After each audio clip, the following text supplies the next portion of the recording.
Hello student, welcome to chemistry class. Today we are going to discuss very important topic that is adsorption isotherm. इसमें हम लोग adsorption isotherm का अध्ययन करेंगे और adsorption isotherm दिखाता क्या है। ये adsorption isotherm होता है, ये adsorption isotherm कर्व हमें ये दिखाता है कि कोई भी जो गैस होती है वो एब्जॉर्ब होती है किसी भी सतह पे। कोई भी गैस जो एब्जॉर्ब होती है किसी सतह पे वो कैसे टेम्परेचर और प्रेशर पर निर्भर करता है। तो हम लोग यहाँ पे देखेंगे कि मतलब कोई भी गैस किसी कांस्टेंट टेम्परेचर पर विथ प्रेशर कैसे एब्जॉर्ब होती है और क्या रिलेशन होता है, ये हम जो है एडजॉर्प्शन आइसोथर्म में पढ़ेंगे। यही हमें एडजॉर्प्शन आइसोथर्म पर दिखाता है कि कोई गैस एट कांस्टेंट टेम्परेचर पे विथ प्रेशर के साथ कैसे एब्जॉर्ब होती है, कैसे रिलेटेड होती है। हम लोग कह सकते हैं कि at constant temperature the amount of gas absorb is how is related to pressure means with change in pressure. अगर प्रेशर में चेंज करते हैं एट कांस्टेंट टेम्परेचर पे तो एडजॉर्प्शन कैसा होता है, क्या होगा, कितना होगा, इसी को हम लोग जो है एडजॉर्प्शन आइसोथर्म में पढ़ेंगे। अब देखिए यहाँ पे एडजॉर्प्शन आइसोथर्म में हम लोग देखते हैं the amount of gas absorbed by adsorbent with pressure at constant temperature by adsorption isotherm means adsorption isotherm में हम लोग देखते हैं किसी कांस्टेंट टेम्परेचर पर कोई भी गैस प्रेशर के साथ कैसे एब्जॉर्ब होती है। इसको हम लोग एडजॉर्प्शन आइसोथर्म की सहायता से देखते हैं। इसको एक्सप्लेन करने के लिए जो है फ्रेंडली ने 1909 में एक रिलेशन दिया, एम्पिरिकल रिलेशन दिया और कि कैसे जो गैस एब्जॉर्ब होती है वो कैसे डिपेंडेंट होती है प्रेशर पे। तो यहाँ पे हम देखेंगे friendly in 1999 gave a relationship between the amount of gas absorb by unit mass of solid with pressure at a particular temperature. मतलब किसी दिए गए पर्टिकुलर टेम्परेचर पे जो है कोई भी गैस प्रेशर के साथ कैसे एब्जॉर्ब होती है, इसको फ्रेंडलिच ने 1909 में दिया। ठीक है। A relation is expressed by the following question: What is the relation the gas absorbed with pressure is given by Friendly. So it is expressed like this: x by m equal k dot p 1 by m. Here n is greater than 1, मतलब एक n का मान क्या है, यहाँ पे 1 से अधिक है। और इसमें x क्या है, x जो गैस एब्जॉर्ब हुई है, m क्या है, यहाँ पे जो है जो सबसे एब्जॉर्बेंट है उसकी मात्रा है। ठीक है। और यहाँ पे हम लोग देखते हैं देखो यहाँ पे absorbent at a pressure and p is pressure k and n are the constant. मतलब k और n जो होते हैं कांस्टेंट होते हैं, किस पर निर्भर करते हैं, depends on the nature of absorbent and gas at particular temperature. मतलब हम लोग कह सकते हैं कि ये एब्जॉर्बेंट के नेचर पर निर्भर करता है, ये एब्जॉर्बेंट के नेचर पर निर्भर करता है उस दिए गए टेम्परेचर पर। तो हम लोग इसका टेकिंग लॉगरिथम, अगर इसका हम लोग लॉग लेते हैं तो हमें मिलता है log x by m equal log a plus log 1 by n log p. अब देखिए अगर हम लोग इसको प्लॉट करें, इसको एक एक्सिस पे ले लें और इसको एक एक्सिस पे ले लें। इसको हम लोग किस एक्सिस पे लेते हैं, तो फिर इसको वाई एक्सिस पे ले रहे हैं। यहाँ पे देखिए वाई एक्सिस पे हम लोग यहाँ पे लेते हैं, देखो यहाँ पे वाई एक्सिस पे लेते हैं।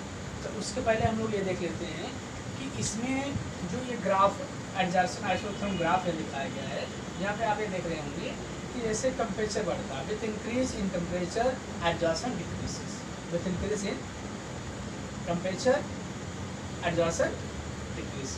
So here what you have seen as temperature जैसे जैसे टेम्परेचर बढ़ रहा है वैसे वैसे इसका एब्जॉर्प्शन क्या होता जा रहा है, कम हो रहा है, जबकि प्रेशर क्या है, सेम है। यहाँ पे इस चीज़ को हम लोग देखेंगे और इसके बारे में हम देखते हैं कि कर्व जो है, ये देखो ये कर्व जो है at high temperature, sorry at high pressure seems to be saturated, मतलब एट हाई प्रेशर पे देखो यहाँ पे सैचुरेटेड, मतलब ये लाइन आप देख सकते हैं ये सीधी दिखाई दे रही है, देखो यहाँ पे ये सीधी दिखाई दे रही है। एट लास्ट में अगर आप देखिए इतना क्वेश्चन देखें ये सीधी दिखाई दे रही है, इसका मतलब क्या हो गया at high pressure it seem to be saturated. तो यहाँ पे हम ये देखते हैं कि ये हाई प्रेशर पे क्या होती है एट सैचुरेटेड होती है, लेकिन जैसे जैसे टेम्परेचर बढ़ता है वैसे वैसे एडजस्ट क्या होता है, लेकिन हाई प्रेशर क्या होता है ये सैचुरेशन की ओर होती है। अब देखिए यहाँ पे इसको और वेरीफाई करने के लिए हम लोग क्या लेते हैं, इसको एक एक्सिस पे लेते हैं, इसको हम लोग किस एक्सिस पे ले रहे हैं वाई एक्सिस पे लेते हैं, इसको हम लोग किस एक्सिस पे लेते हैं एक्स एक्सिस पे लेते हैं, वाई और एक्स एक्सिस पे लेते हैं। और इसके बीच हम लोग ग्राफ खींचते हैं। अगर ग्राफ खींचते हैं तो ये अगर हमें स्ट्रेट लाइन मिल रही है, ये ध्यान रखना आपको, अगर ये स्ट्रेट लाइन मिलती है तो ये कहता है कि जो फ्रेंडली आइसोथर्म वो है हमारा वो सही अर्थात वो वैलिड है। अगर हम लोग डिफरेंट गैसेस के लिए इसके और इसके बीच ग्राफ खींचते हैं और हमें स्ट्रेट लाइन मिलते हैं, यहाँ पे हम लोग कह सकते हैं ये फ्रेंडली आइसोथर्म वैलिड है। अब देखिए यहाँ पे हम लोग देख सकते हैं जो 1/n का मान होता है can have the value 0 to 1, मतलब ये जो 1/n का मान हो सकता है वो कहाँ तक हो सकता है 0 से 1 के बीच में। It holds good over your limited range of pressure, मतलब ये फ्रेंडली आइसोथर्म जो होता है वो कुछ लिमिटेड रेंज के प्रेशर तक ही जो है वैलिड होता है। व्हेन n 1/n = 0, अगर यहाँ पे हम लोग देखते हैं कि 1/n क्या हो जाए 0 हो जाए तो ये इसके इक्वल हो जाएगा, अर्थात वहाँ पे जो है वो x/n क्या हो जाएगा कांस्टेंट हो जाएगा। अगर 1/n इक्वल क्या हो जाए 1 हो जाए, 1/n इक्वल 1 हो जाए, यहाँ पे हम लोग क्या देखेंगे, यहाँ पे हम लोग ये देखेंगे कि ये डायरेक्टली क्या हो जाएगा, डायरेक्टली ध्यान देंगे ये सॉरी ये जो 1/n हो जाएगा ये किससे t पे डायरेक्टली रिलेटेड हो जाएगा। तो ये चीज़ यहाँ पे दिखाया गया है, it means that directly varies with the pressure.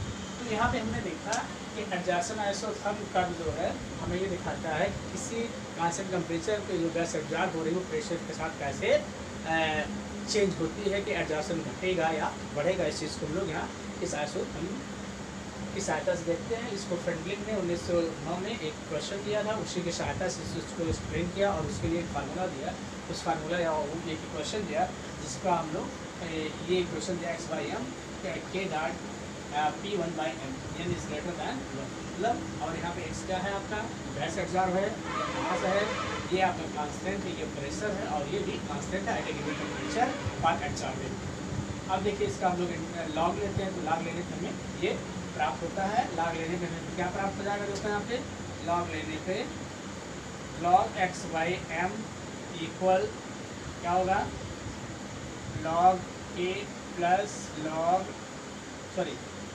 1/n log p। अब देखिए यहाँ पे हम लोग यहाँ पे ये देखते हैं कि ये देखो एडजॉर्प्शन जो हो रहा है वो प्रेशर बढ़ने के साथ साथ टेम्परेचर पे भी डिपेंडेंट हो रहा है। और एक चीज़ आपको देखना है कि at high pressure it seems to saturate, मतलब यहाँ पे ये लाइन देखिए तो सीधी लाइन ये प्रतीत होती है और इसको आप डायग्राम में देख सकते हैं 5.1 के डायग्राम में इसको क्लियरली वहाँ से बुक से आप देख सकते हैं कि ये यहाँ पे दिखाया गया है कि जैसे जैसे मतलब at temperature at high pressure it seems to be saturated. और यहाँ पे हम लोग देखते हैं कि कैसे जो है टेम्परेचर के बढ़ने के साथ साथ क्या बढ़ रहा है यहाँ पे सॉरी जो एब्जॉर्प्शन वो कैसे कैसे यहाँ पे घट रहा है। अब देखिए यहाँ पे अगर हम लोग इस दोनों को ले लें, इसको हम लोग इस पे ले लें, इसको y एक्सिस पे ले लें और उसको x एक्सिस पे लेके ग्राफ प्लॉट करते हैं तो हमें क्या मिलता है स्ट्रेट लाइन प्राप्त हो। देखो यहाँ पे स्ट्रेट लाइन और वो 1/n किसको दिखाता है स्लोप को दिखाता है। देखिए एक स्ट्रेट लाइन प्राप्त हो रहा है। तो इसका मतलब ये है कि अगर किसी भी गैस के लिए और चार्बन के बीच अगर ग्राफ खींचते हैं x/m और p के बीच अगर हमें स्ट्रेट लाइन प्राप्त होता है कि क्या है ये आइसोथर्म जो है it means friendly isotherm is valid, मतलब उसके लिए फ्रेंडली आइसोथर्म क्या है आपका वैलिड है। अब देखिए 1/n का मान क्या हो सकता है, value may be can be 0 to 1। It holds good for over A limited range of pressure, मतलब ये जो है एक लिमिटेड रेंज के प्रेशर पर क्या होता है कांस्टेंट लिमिटेड रेंज के प्रेशर तक फॉलो होता है। अगर 1/n का मान 0 हो जाता है तो ये आपका x/m क्या हो जाता है कांस्टेंट हो जाता है। अगर 1/n का मान क्या हो जाए 1 हो जाए तो यहाँ पे क्या हो जाएगा x/m डायरेक्टली प्रोपोर्शनल इफेक्टिव हो जाता है। और यहाँ से हम देख लेते हैं कि कैसे XYM जो है प्रेशर के साथ रिलेटेड है, अर्थात जो गैस एब्जॉर्ब होती है वो प्रेशर के साथ, जैसे जैसे प्रेशर चेंज होगा वैसे वैसे क्या होगा, एब्जॉर्ब होता जाएगा।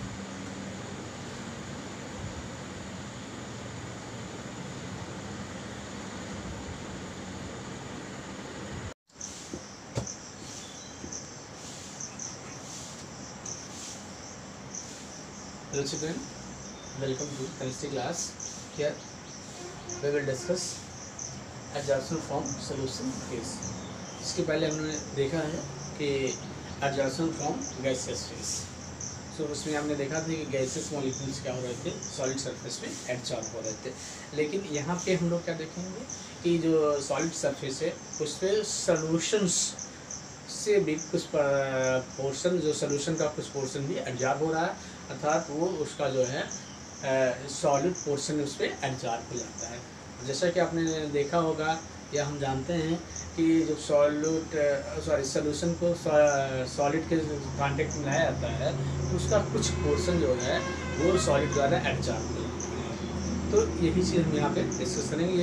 ये ज़रूरी नहीं है कि सॉलिड केवल गैसेस मॉलिक्यूल का एब्जॉर्ब करे, सॉलिड जो है सोल्यूशन से भी एब्जॉर्प्शन शो करता है। बहुत सारे एग्जांपल आप अपने नेचर में देख सकते हैं कि जैसे पहला एग्जांपल हम यहाँ पर देखते हैं कि अगर एसिटिक एसिड सोल्यूशन को लिया जाता है, if you take acetic acid solution and second with charcoal, it has been observed that the concentration of acetic acid decreases. Means अगर हम एसिटिक एसिड सोल्यूशन को लेते हैं और उसको चारकोल के साथ सेक करते हैं तो ये देखा गया है कि जो कंसंट्रेशन होता है इसका एसिटिक एसिड का वो घट जाता है। क्यों? क्योंकि यहाँ पे ये पाया गया कि जो चारकोल ने एसिटिक एसिड के कुछ पार्ट को एब्जॉर्ब कर लिया। दूसरा एग्जांपल अगर हम लोग देखें यहाँ पे लिटमस सोल्यूशन में और उसको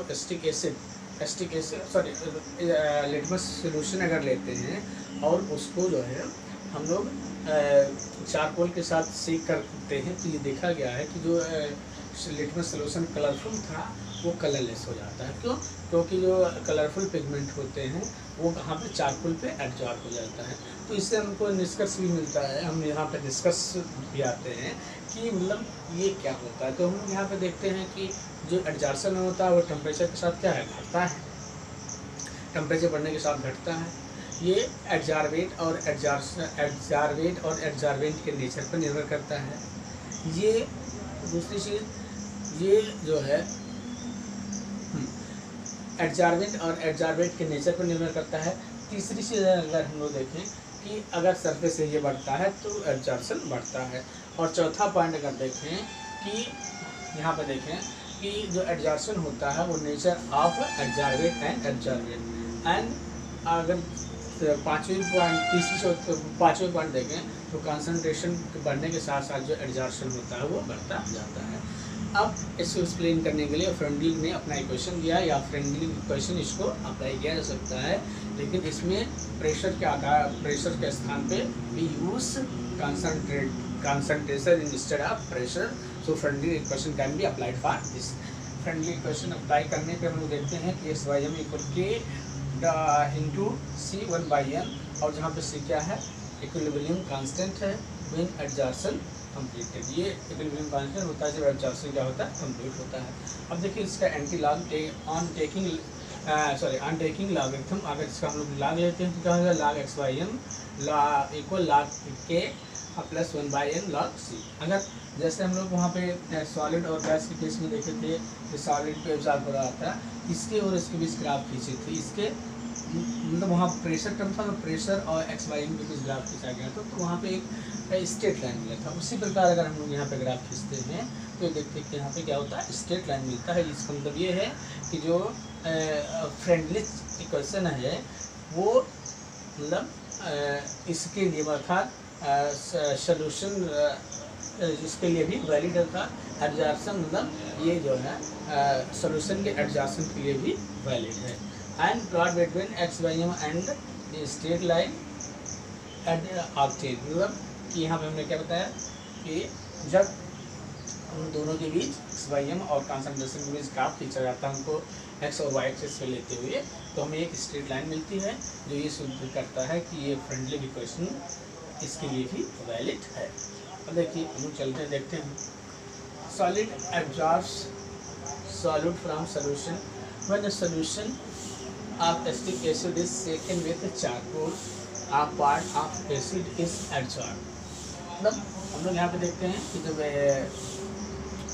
सॉलिड को जो है सॉलिड का चारकोल को एसिटिक एसिड सॉल्यूशन के साथ क्या कहता है, सेक किया जाता है, तो जो उसका कंसंट्रेशन होता है वो घट जाता है, और घट जाता है, कंसंट्रेशन जो है घट जाता है।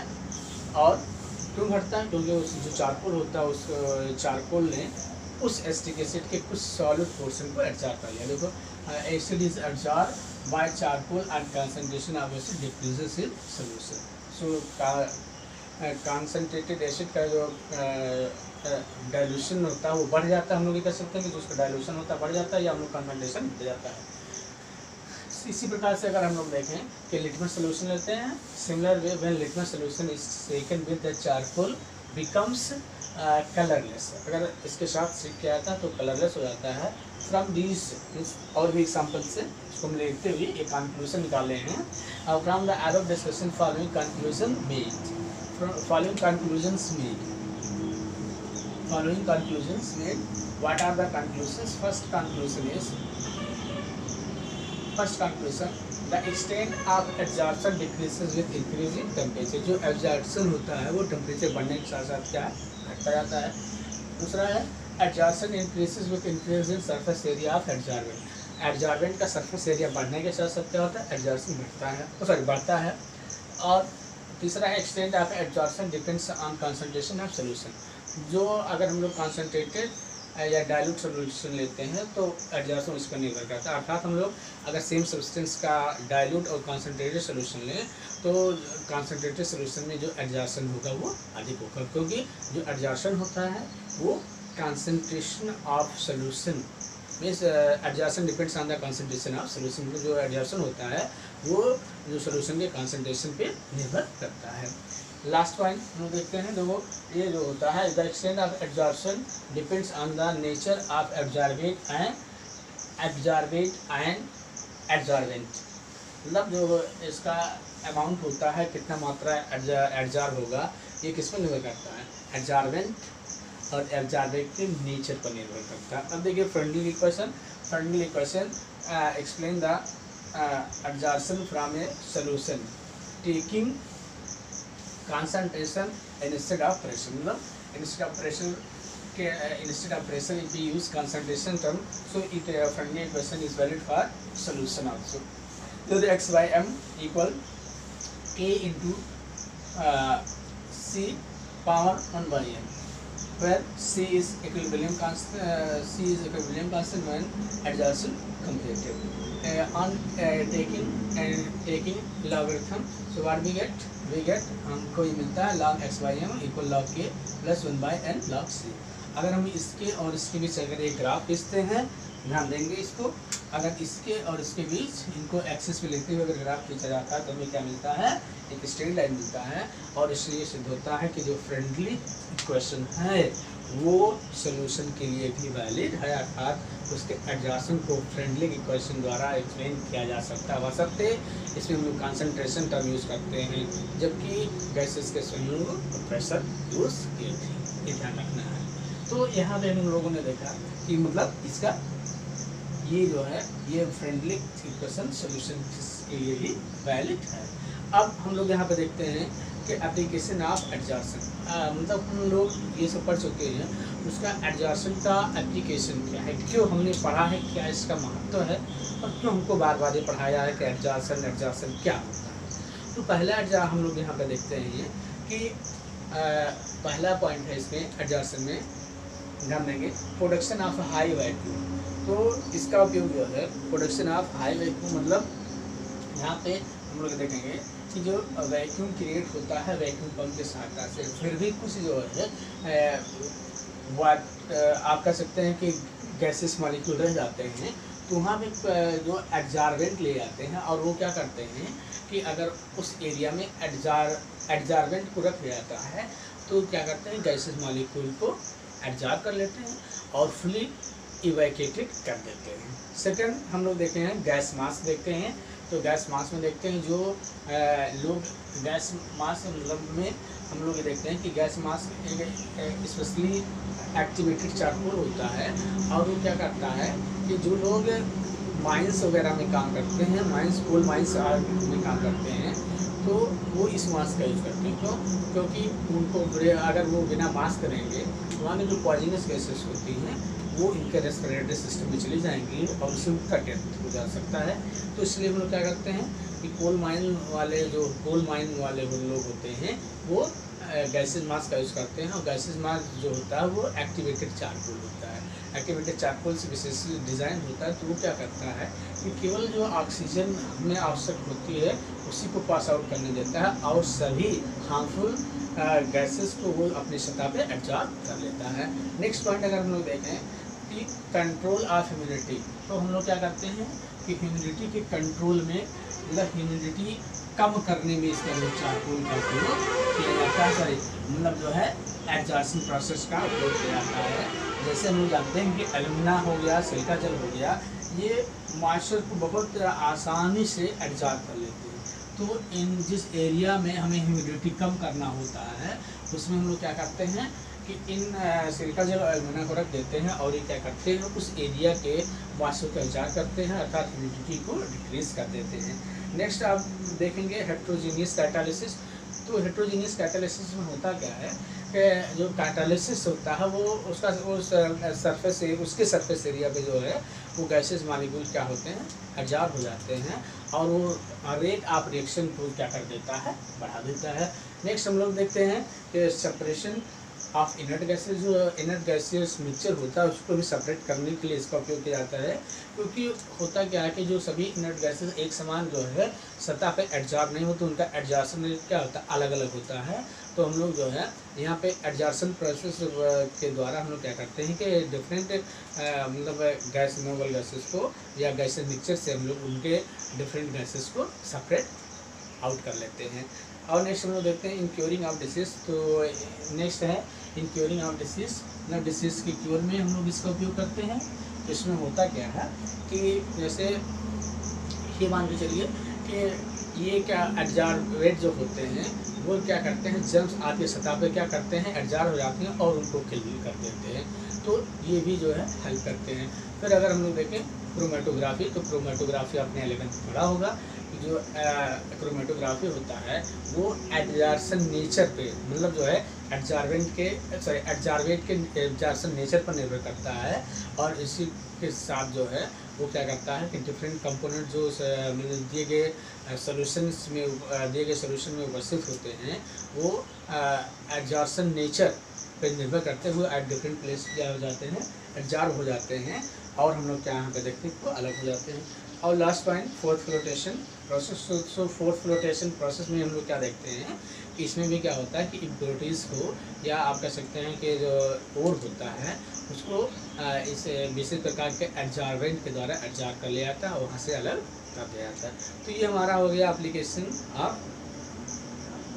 Of adsorption. Please student, if you like, please like, share. If you understand my point, अगर आपको बातें समझ में आ रही है प्लीज़ लाइक और शेयर ज़रूर करिए और मेरे चैनल को सब्सक्राइब करिए। आपको ऐसे अपडेटेड वीडियो मिलते रहें हिंदी और इंग्लिश में। अगर आप हिंदी में चाहते हैं तो भी मेरे चैनल पे आएँ, अगर इंग्लिश में चाहते हैं तो भी मेरे चैनल पे आएँ। हिंदी और इंग्लिश दोनों में सेम कन्वर्टेड वीडियो आपको उपलब्ध मिलेगा। Thank you.